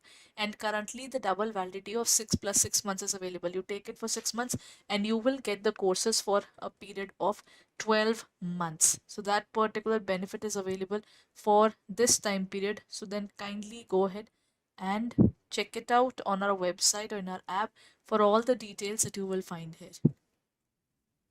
Okay. Uh, these are our courses. Resolution CIB May 2024. It is starting further from 10th of January. So go ahead and enroll yourself in the resolution batch or even in the Mahapack. And the Mahapack includes all the 5 electives, while in the resolution batch it includes only the 4 subjects, that is ABM, ABFM, BRBL, and BFM. Elective is not included in the resolution batch. So you can look forward to the details and the on the portal or in the app further. Okay. Now, these are the 4 subjects that we talk about: ABM, BFM, and currently I'm talking about ABFM, and I have started my series with the module A, the management process. We are done with basics of management, we are done with planning, and we are done with organizing as well. So now I'm moving on officially to the next chapter, that is staffing. But before I show you that part, please go ahead and visit the our website, that is www.ada247.com, or you can also download the app in your Google or in your Google through your Google Play. That means in your Android phone or in your Apple phone as well. So go ahead and download the app now, right? Okay. Now, today I'm starting with the topic of staffing actually. Uh, Today I'm starting with the area of staffing itself. The topic here is organizing written, but I am officially starting with the questions which are related to the area of staffing. Okay? Chaliye, go ahead and answer everyone. It says, what is the crucial aspect of effective human resource management? Marketing strategies, financial planning, recruitment and training policies, or technological advancements?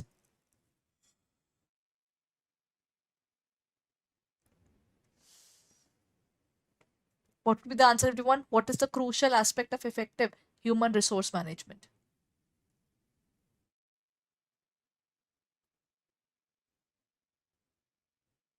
Staffing is a process of finding the, how do we specify?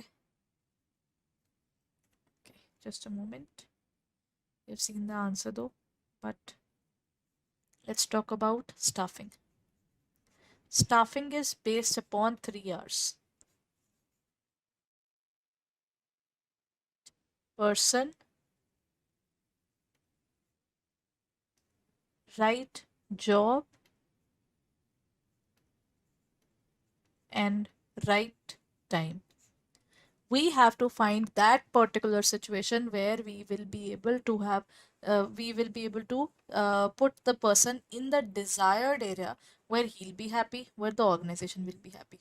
And putting them into the right job means they what they are doing, they know about it. For example, if I'm in the teaching area, you put me through a particular situation where you send me to the production area of a property for a particular property, or you can say in the factory areas, I will not be as effective as I am in this area. Why? Because the line of interest and specialization ends there itself, right? So that's how we define the area of staffing. Done, everyone? Though when we talk about the area of staffing now, there is one particular point to understand, that technically now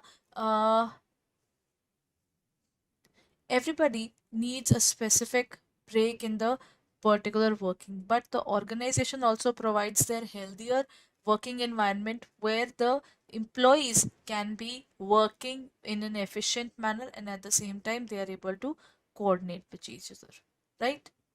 What are the crucial aspects of effective human resource management?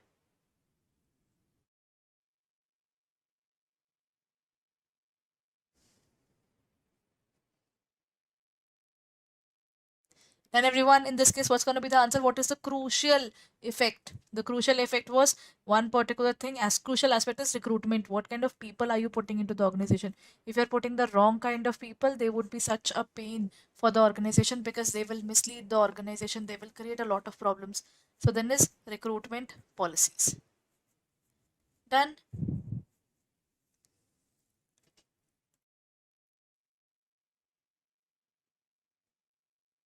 Next question, what is the primary objective of a staffing function? Then first is financial management, obtaining qualified individuals for various job positions, technological advancements, or product development.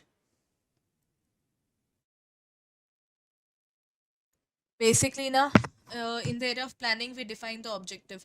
Then in the organizing, we define the number of people required, what kind of jobs they should take up, and the entire basics, right? So then after this, the workflow or the working people starts coming. In the area of HR or staffing function, their work is to actually find out the people who are basically capable of doing this job.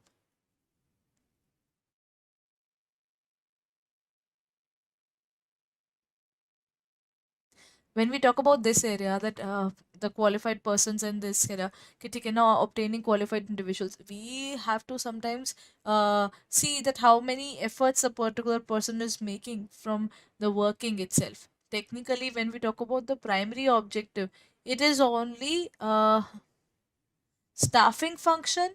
Then we have only obtaining obtaining qualified individuals, because these qualified individuals uh,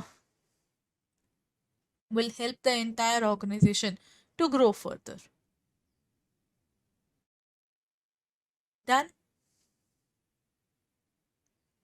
the answer in this case is going to be obtaining the qualified persons, because you have to gain the best people then for various job positions, right? Then is, what does the process of staffing encompasses?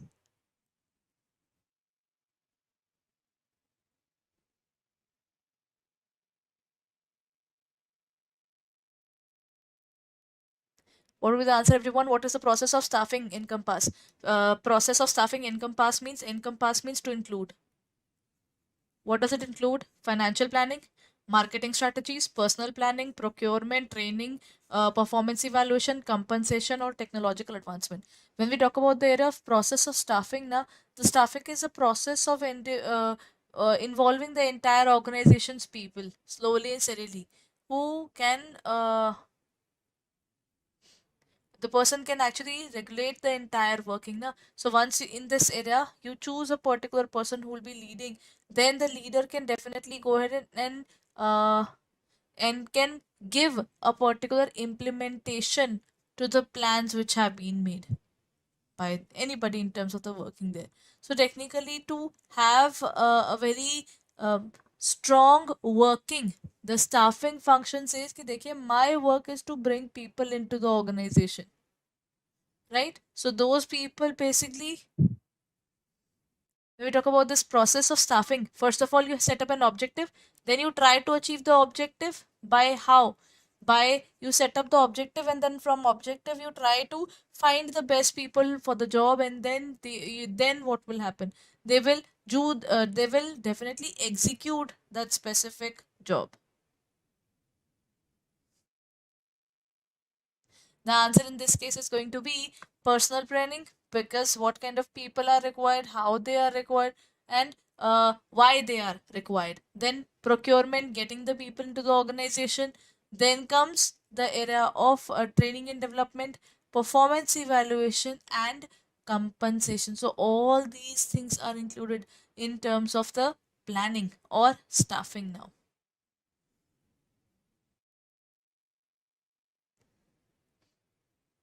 Done. Now, let's move on to the next question. What does the staffing contribute to the development of employees in an organization?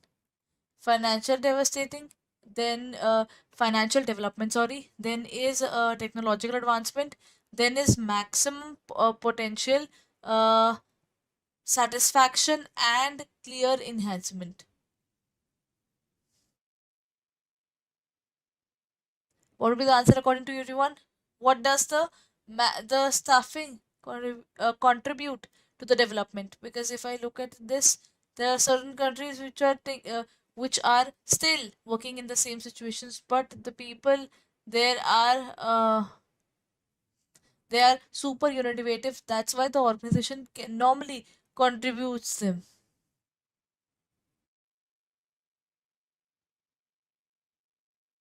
What would the answer, everyone? Financial development? No. Technological development? Maximum potential? Or marketing strategies? In this case, there is only one point, that is maximum potential. A person who has the potential to rise will always rise.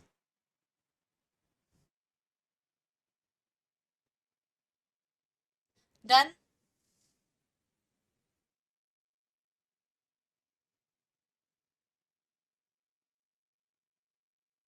Then comes the next question, everyone. What does the staffing create in the organization's work environment? As mentioned in the information, when we talk about staffing, create the organization and work environment. Just because staffing happens, people around each other start to talking each other. You know, the organization will create a particular bond system where people people would find it difficult to have a stronger turnover, and at the same time we will give them more of a bonus and all. When they are working, they are automatically happy, isn't it? In this case, what's going to be the answer? In that case, financial stability, an atmosphere for marketing. Then we have an enforcement, an environment conducive to a productive environment or productive work, and last is technological advancement.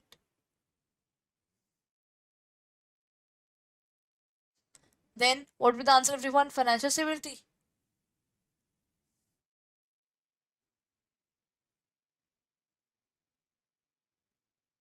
What would be the answer, everyone? What does the staffing create?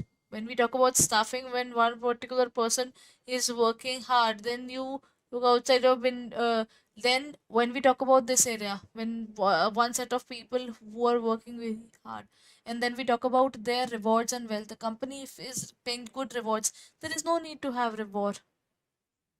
You know?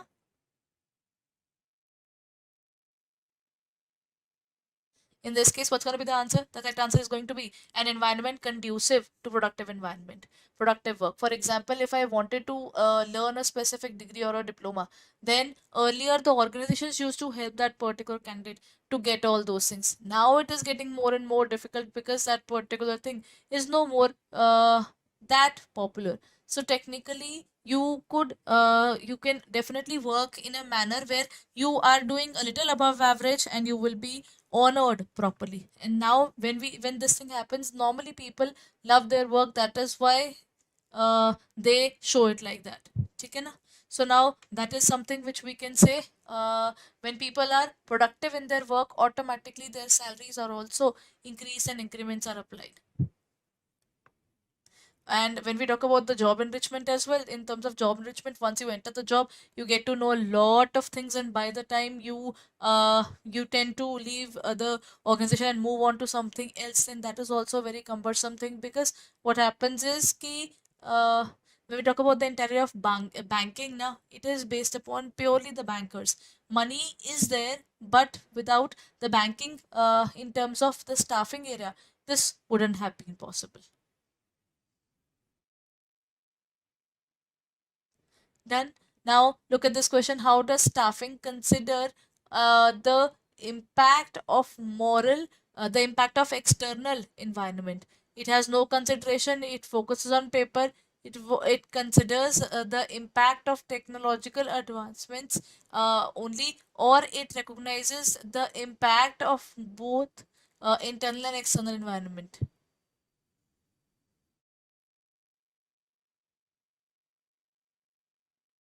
Done, everyone?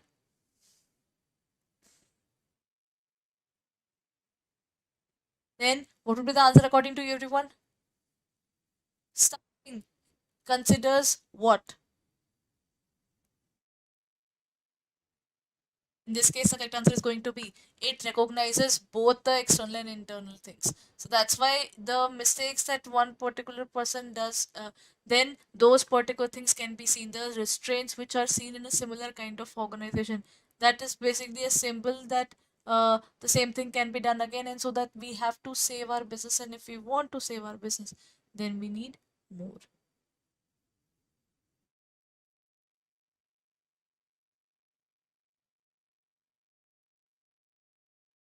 The answer is this. Now, moving on. How does the internal environment impact the personal department? It impacts a lot, because if your internal environment is cranky and everybody makes a lot of noise, then what will happen? You won't be able to work on your own, right? So when we talk about the working, the entire organization works this way. When we are working in the organization, the internal overburdened person will always get frustrated and move towards other organization. Otherwise they won't. There is no reason, isn't it? How does the internal environment impact? It impacts or it doesn't? It has no impact. That is not true. It influences the recruitment, selection, promotion policies. When we talk about recruitment and selection, these are totally based upon the organization. In terms of government organizations, it is based upon the tenure that they have spent in the organization. In private organizations, it's the completion of the targets that they go higher in the hierarchy. Then it focuses on working paper. No, it doesn't really work upon only the working paper. It works, the internal environment study can impact that particular thing, but this is not only, focus is never on working papers. It is an important area, but sometimes it is not possible.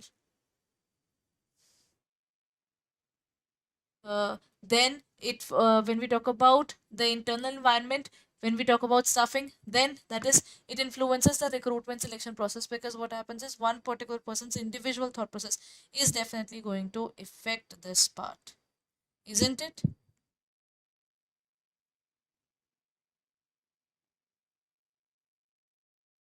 Last question. What components of the external environment impact the function? Economic factors. Yeah, kind of. We can say that in terms of economic factor, we have uh, the reasons for any organization to go up or down, right? During the period of recession, the organizations go slow, and then during the area of recovery, when the organization is recovering from a specific debt loss area, then what will happen? The organization will start working from its scratch, and then will record all the things that has happened and how to evaluate those things in terms of the working, because policies is like that only.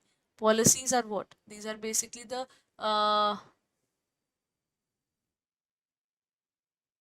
in this case, the external environment would be economic factors. It can be because, like, Russia-Ukraine war had invented a lot of problems further. Then when we talk about government policy and the educational environment, the government and the working definitely varies a lot. Government policies, if I am a liquor company and the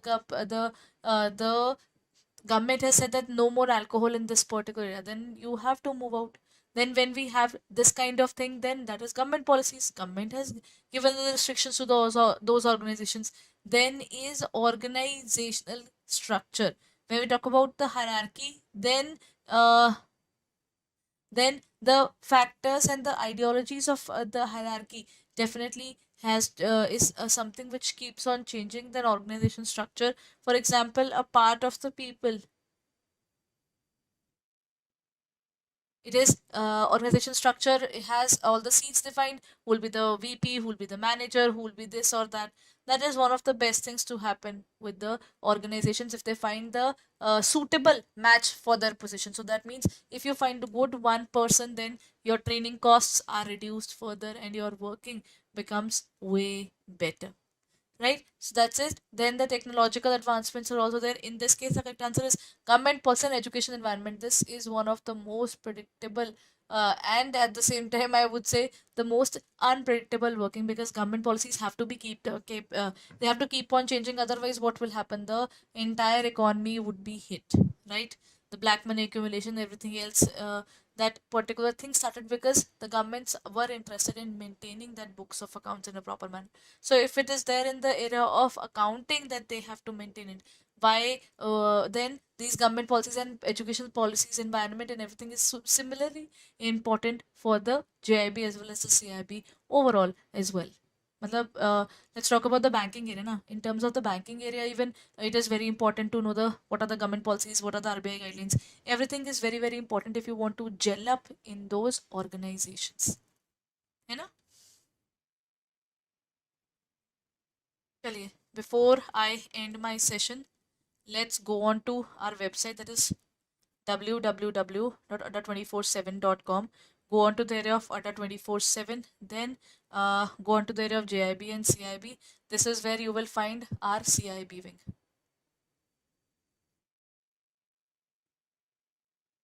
In the area of CIB wing, what will you find?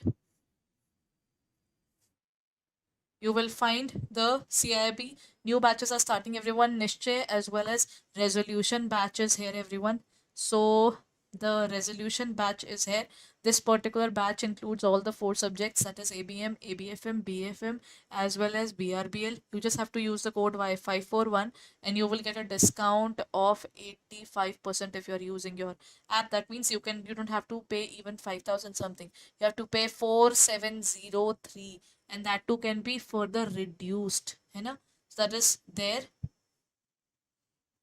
This is for our CIB examination of the all the subjects together completely, and then in this the validity is for 6 months. And if I look at the Mahapack 2.0, look at this. If I'm using the code Y uh, 541, the Mahapack, which includes all those things, all the four subjects of the particular classes which are going on, and then the new batches which are also starting, that is also available for you. If you take up the Mahapack, then you will get double validity as well. Rather than buying only the English medium batch, you will be restricted only to one part. The remaining entire things would be opened up for you if you are taking the batch in time, everyone. It is available at 5865.40, one of the lowest prices that they say, that this is the charges for the entire course there. That includes the recorded, the English medium, bilingual, MCQ batches, the any other specific batches if we come up with, and the previous papers as well. In terms of the mock test and everything, it is available. So if you're looking forward towards this examination, then do not take it lightly. Do it in a proper manner and give it your best shot, everyone. So that's about CIIB. So we'll be meeting tomorrow at the same time. Thank you so much, everyone.